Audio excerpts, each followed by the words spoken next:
అల్లు అర్జున్ని విచారించిన పోలీసులు తండ్రి మామ న్యాయవాదులతో కలిసి హాజరైన అర్జున్ ఘటన జరిగిన నాటి వీడియోలను చూపిస్తూ ప్రశ్నించిన అధికారులు 3.5 గంటల పాటు విచారణ. చివరిగా అల్లు అర్జున్ వాంగ్మూలం నమోదు, అవసరమైతే మరోసారి విచారణకు పిలుస్తామని రావాలని ఆదేశం. తొక్కిసలాట కారకుడిగా పేర్కొంటూ బౌన్సర్ ఆంటోనీ అరెస్ట్.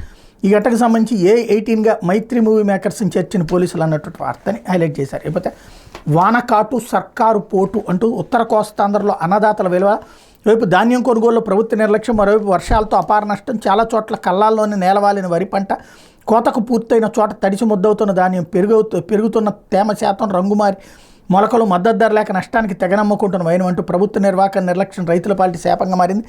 అల్పపీడన ప్రభావంతో విస్తారంగా వర్షాలు కురుస్తాయన్న వాతావరణ శాఖ హెచ్చరికలు రాష్ట్ర ప్రభుత్వం గాలికి వదిలేయడం రైతులకు అశనిపాతంగా మారింది. గతంలో ఎన్నడూ లేని విధంగా ప్రభుత్వ నిర్వాహకం వల్ల మద్దతు ధర దక్కక గగ్గోలు పెడుతున్న రైతులు తాజాగా ముసురు పట్టి కురుస్తున్న వర్షాలతో మరింత కుదిరవుతున్నారు. మరోవైపు కళ్ళాల్లోని పంట నేల కొరిగి ముంపుకు గురవుతుంటే, ఇంకోవైపు కోసిన ధాన్యం రాసులని తడిసి ముద్దవుతున్నాయి అన్నటువంటి వార్తని హైలైట్ చేస్తారు. లేకపోతే అజాత శత్రువు ఆదర్శ నేత అంటూ అటల్ బిహారీ వాజ్పేయి భారత రాజకీయాల్లో శిఖర సమానుడు, అజాతశత్రువుగా నిలిచిన అతి కొద్ది మంది నాయకులు అగ్రగణ్యుడు, అనుక్షణం దేశక్షేమాన్ని కాంక్షించిన స్వాప్నికుడు, టెలికాం మొదలుకొని హైవేల దాకా దేశ ప్రగతి ప్రస్థానానికి బాటలు పరిచిన అరుదైన దార్శనికుడు, రాజకీయాల్లో అత్యున్నత విలువలు నెలకొల్పిన ఆదర్శ నాయకుడు. ఇటు కోమలమైన కవి హృదయం, అటు అచంచలమైన రాజతంత్రం. ఇలా వాజ్పేయి కత్తికి 2 వైపులా పదిని చివరి శ్వాస వరకు ఓటమిని ఒప్పుకునేది లేదన్నదే ఆయన ఆచరించి చూపిన సిద్ధాంతం.